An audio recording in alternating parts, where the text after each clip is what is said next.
ആരുടെ മുമ്പിലും താലിക്ക് വേണ്ടി കഴുത്ത് നീട്ടിക്കൊടുക്കാൻ മാത്രം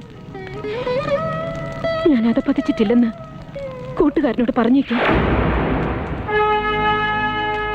എന്നെ വേൾക്കാൻ കാണിക്കുന്ന അപ്പുക്കുട്ടന്റെ ഈ സന്മനസ്സിന്റെ പിന്നിൽ എന്താണാവോ? അനുജത്തി രാധയെ കൂട്ടുകാരന് മംഗലം കഴിക്കാൻ തടസ്സം ഒഴിവാക്കി കൊടുക്കാനാണോ? അതോ ഇനിയും ഒരു പുതിയ ഊഴക്കാരൻ വരണത് വരെ നിങ്ങൾക്കും കൂടെ കഴിയാന്ന് കരുതി? എല്ലാവരെയും കാണുന്ന കണ്ണുകൊണ്ട് അപ്പുക്കുട്ടനാരെ കാണരുത്. മറന്നു കാണും. ലാപ്പള്ളിയില്ലത്തെ ചാവാറായ കിഴവന്റെ മുറിയിൽ നിന്നും പാതിര കഴിഞ്ഞ് കരഞ്ഞുകൊണ്ട് ഇറങ്ങി വരുന്ന നിങ്ങളെ ഇടനാഴിയിലും വാതിൽപ്പടിയിലും വെച്ച് ഞാൻ കണ്ടുമുട്ടിയിട്ടുണ്ട്.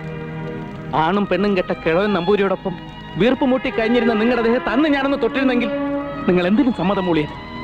നിങ്ങളുടെ സ്വഭാവദൂഷ്യം കൊണ്ടൊന്നല്ല, അന്നത്തെ നിങ്ങളുടെ അവസ്ഥ അതായിരുന്നു. അന്ന് ഞാനൊന്നും ചെയ്യാഞ്ഞത് ആ തിരുമേനിയെ പോലെ കഴിവ് കെട്ടവനായതുകൊണ്ടല്ല. എന്റെ മനസ്സിൽ നിങ്ങൾക്കുള്ള സ്ഥാനം അതൊന്നുമായിരുന്നു. അതാർക്കും മനസ്സിലാവില്ല.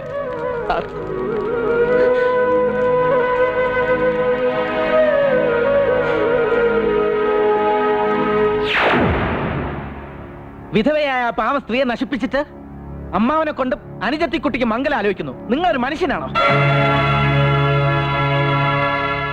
എന്റെ ഇളയ കുട്ടിയെ വിട്ടുകളഞ്ഞത് പണ്ട് ട്യൂഷൻ പഠിപ്പിച്ച കുട്ടിയുടെ ഛായ ഉണ്ടെന്ന് പറഞ്ഞ് കുറച്ച് അതിന്റെ മനസ്സിലാക്കിയതല്ലേ? നിർത്ത്. നിങ്ങൾ വലിയ വിശുദ്ധനാവണ്ട. അവരുടെ കേസ് നടത്താനും കോടതി പോകാനും ഇക്കാണിച്ച താല്പര്യങ്ങളൊക്കെ എന്തിനാണെന്ന് നിങ്ങൾ തന്നെ എന്നോട് ഒരിക്കൽ സമ്മതിച്ചതല്ലേ? അവരെ സ്വന്തമാക്കാനുള്ള സ്വാർത്ഥത. അത് നേരിട്ട് അവരോട് പറയാൻ ചങ്കുറപ്പില്ലാതെ പോയത് എന്റെ കുറ്റം അല്ലേ?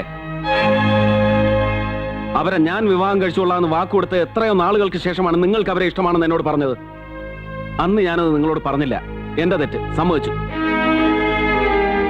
പിന്നെ നിങ്ങളെ മാത്രം മനസ്സിൽ ധ്യാനിച്ച് നടന്നിരുന്ന ഒരു പെണ്ണിനെ മോഹന വാഗ്ദാനങ്ങൾ നൽകി ഞാൻ തട്ടിയെടുത്തൊന്നുമല്ല. 1.5 വർഷമായിട്ടുള്ള പരിചയം ഉണ്ടല്ലോ, സംസാരിക്കാനുള്ള അവസരങ്ങളും ഉണ്ടായിരുന്നല്ലോ. വേണ്ട, സ്കൂൾ കുട്ടികൾ ചെയ്യുന്നത് പോലെ പറയാനുള്ളതെല്ലാം എഴുതി പ്രേമലേഖനമാക്കി അവർക്ക് കൊടുക്കാറുന്നല്ലോ. അതും ചെയ്തില്ല. സ്വന്തം ബലഹീനത മറ്റുള്ളവരുടെ ചുമലിൽ കെട്ടിവെച്ച് രക്ഷപ്പെടാൻ ശ്രമിക്കരുത്. അപ്പോ കൂട്ട, ഞാൻ തന്നെ വഞ്ചിച്ചിട്ടില്ല. ഉത്തരയെ തനിക്ക് ഇഷ്ടമാണെന്ന് പറഞ്ഞ നിമിഷം മുതൽ ഇക്കാര്യങ്ങളൊക്കെ തന്നോട് എങ്ങനെ പറയണമെന്നറിയാതെ ഞാൻ വിഷമിക്കുകയായിരുന്നു. താൻ എന്നെ വിശ്വസിക്കുക. സാറ് പറഞ്ഞത് സത്യ. എന്റെ കഴിവുകേട്. ഒരു കാര്യസ്ഥന്റെ മകനായി വളർന്ന എനിക്ക് ഓച്ചാനിച്ചെന്നേ പരിചയമുള്ളൂ. ഞാൻ തെറ്റായിട്ട് എന്തെങ്കിലും പറഞ്ഞിട്ടുണ്ടെങ്കിൽ സാർ എന്നോട് ക്ഷമിക്കും.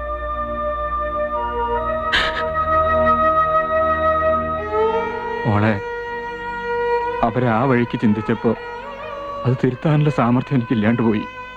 എന്റെ കുട്ടി വല്യമാമയെ തെറ്റിദ്ധരിക്കരുത് കേട്ടോ. വല്യമാമ വെറുതെ ആവശ്യമില്ലാത്ത കാര്യം വല്യമാമ സംസാരിക്കുന്നത് കേട്ടോ.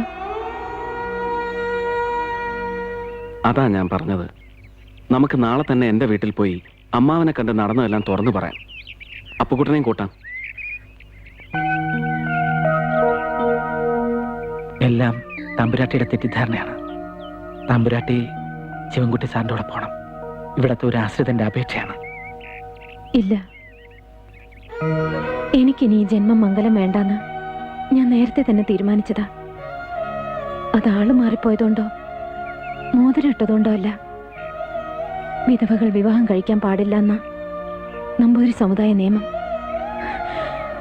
അതൊക്കെ എപ്പോഴും മുഖവിലക്കെടുക്കുന്ന ഒരു കടുംപിടുത്തക്കാരിയാണ് ഞാൻ. എന്നെ ഇനി നിർബന്ധിക്കരുത്. ഉത്തരേടത്ത് ഈ പറഞ്ഞതൊക്കെ സത്യമെന്ന് കരുതിയിരിക്കും എല്ലാവരും. ശിവേട്ടനും ഇതാണ് കണ്ണടിച്ച് വിശ്വസിച്ചു അല്ലേ?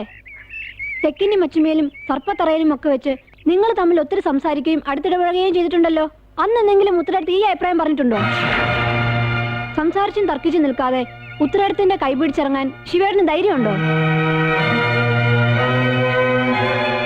ഉണ്ടാവണം, ഉണ്ടായേ പറ്റൂ. അതെന്തുകൊണ്ടാണെന്ന് ഞാൻ പറയണ്ടറിയാലോ. നിർത്തുകൂട്ടിയേ. ആരോടായി സംസാരിക്കണമെന്ന് വല്ല ബോധമുണ്ടോ നിനക്ക്? മുതിർന്നവർ സംസാരിക്കുന്ന കടന്നു പോകരുത്. മുമ്പ് ഇതുപോലെ മുതിർന്ന ആൾക്കാരുടെ തീരുമാനം കൊണ്ട ആ ചാവാറായി കിഴവൻ നമ്പൂരിയുടെ ഒപ്പം 1.5 വർഷക്കാലം നരച്ച് കഴിയേണ്ടി വന്നത്. അവരിതൊക്കെ ഉമ്മർത്തിൽ സംസാരിച്ചപ്പോ വല്യമ്മയുടെ ഈ തൊണ്ടയൊക്കെ എവിടെ പോയി? രാധയെടുത്തിന്നോ ഉത്തരയെടുത്തിന്നോ ഒന്നും വല്യമ്മയ്ക്കില്ല. ആരായാലും ഒരു ഭാരം ഒഴിച്ചു വിടുക, അത്ര തന്നെ. നിർത്തരസത്തെ, നിനക്കെന്താ ഇവിടെ കാര്യം? ഈ ഇല്ലത്തെ കാര്യങ്ങൾ തീരുമാനിക്കുന്ന വല്യമ്മയാ. ന്യായം പറയാൻ നീ ആരാ? കടന്നു പോ. ശരിയാ, ഞാൻ ഓർത്തില്ല. ഞാൻ ആരാ? അടിച്ചു തളിക്കാരുടെ മകൾ ആ സ്ഥാനത്ത് നിൽക്കണം.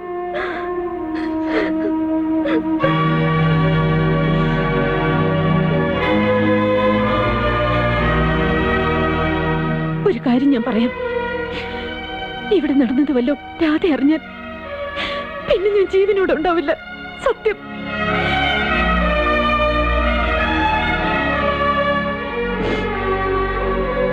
വേണ്ടെങ്കി വേണ്ട. ആർക്കാ നിർബന്ധം? ഏടത്തിമാരെയൊക്കെ മംഗലം കഴിപ്പിച്ചിട്ട് വേണം സ്വസ്ഥമായിട്ട് എവിടെ നിന്നെങ്കിലും ഒരു നായര് പയ്യനെ തിരയാൻ. അതുകൊണ്ടാ ഏടത്തിയുടെ മംഗലത്തിന് ഞാൻ തിടുക്കം കാട്ടിയത്. വേണ്ട, ഞാനും ഇവിടെ മൂത്ത് വരച്ച് നിന്നോളാം.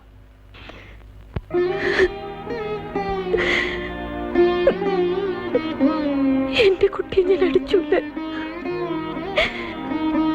അതാണോ? ഏടത്തിമാരാകുമ്പോ ചിലപ്പോ അനിയത്തി കുട്ടികളെ തല്ലിന്നിരിക്കും. അതൊരു പുതിയ കാര്യ. ഈ ഇല്ലത്ത് ആരെന്നെ തല്ലിയാലും ആട്ടിയിറക്കിയാലും ഞാനെങ്ങും പോവില്ല. ഞാൻ എവിടെ പോവാനാ? എനിക്ക് നിങ്ങളൊക്കെയല്ലേ ഉള്ളൂ. എവിടെയോ വെച്ച് പോലീസുകാരുടെ വെടികൊണ്ട് മരിച്ച ഞാൻ കണ്ടിട്ടില്ലാത്തൊരച്ഛൻ, ഓർമ്മ വെക്കുന്നതിന് മുമ്പ് ഭ്രാന്ത് പിടിച്ച് മരിച്ചുപോയ ഒരു ഭ്രാന്തത്തെ തള്ള, അവരെന്നെ പ്രസവിച്ചു എന്നേ ഉള്ളൂ. എന്റെ മനസ്സിൽ എന്റെ അമ്മയുടെ സ്ഥാനം എന്റെ ഉത്തരയിടത്തേക്ക. ആ ഉത്തരയിടത്തെ ഇങ്ങനെ ജന്മകാലം നിറയിക്കുന്നത് കാണാൻ എനിക്ക് വയ്യ. എനിക്ക് സഹിക്കില്ല.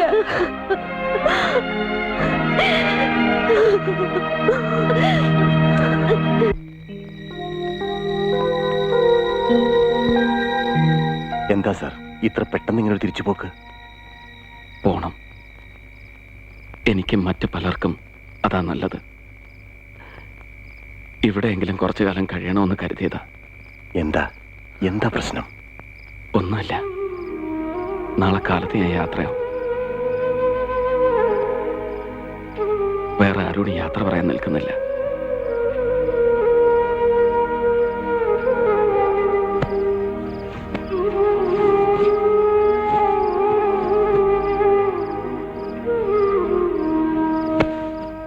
ശിവൻകുട്ടി, അവസാനമായി ഞാനൊരു സഹായം ചോദിക്കുക. ആവില്ല എന്ന് പറയരുത്. വേണ്ട. എന്താ പറയാൻ പോകുന്നതെന്ന് എനിക്കറിയാം. ശിവൻകുട്ടിയെയും കൂട്ടി രാധ ഒരുപാട് സ്വപ്നങ്ങൾ കണ്ടിട്ടുണ്ടാവും. അവള് പാവ, നല്ലവള. ഉത്തരെ, നിന്നെ അല്ലാതെ എനിക്ക് മറ്റാരും. മറക്കണം, എല്ലാം മറക്കണം. എനിക്ക് പ്രിയപ്പെട്ടതെല്ലാം ഞാൻ മറക്കാം, ഒളിച്ചു വയ്ക്കാം. പക്ഷെ അതിനൊന്നും വയ്യാത്തത് ഒന്നുണ്ട്. അത് എനിക്ക് നശിപ്പിക്കണം. ഈ ഇല്ലത്തിന് ചീത്തപ്പേരുണ്ടാക്കരുത്. ഇല്ല, ഞാനത് സമ്മതിക്കില്ല.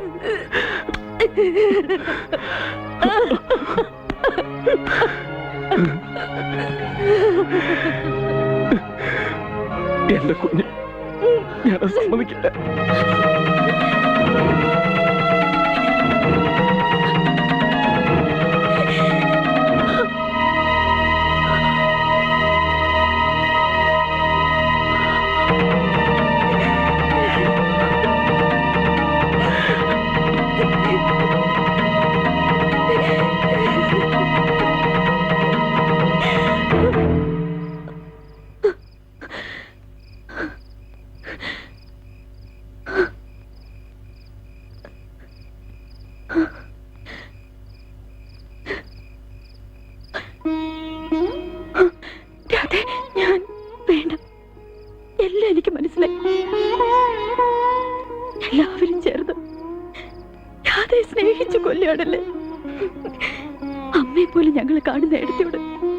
മത്സരിച്ച് സ്വന്തമാക്കാൻ മാത്രം ആ ഗന്ധർവനെ രാധയൊന്നും കാണുന്നില്ല.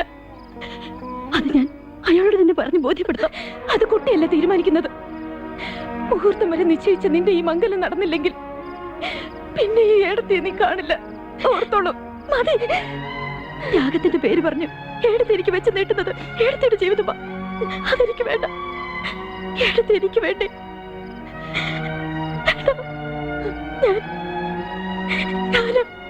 ഞാൻ അവളധികം പറ്റ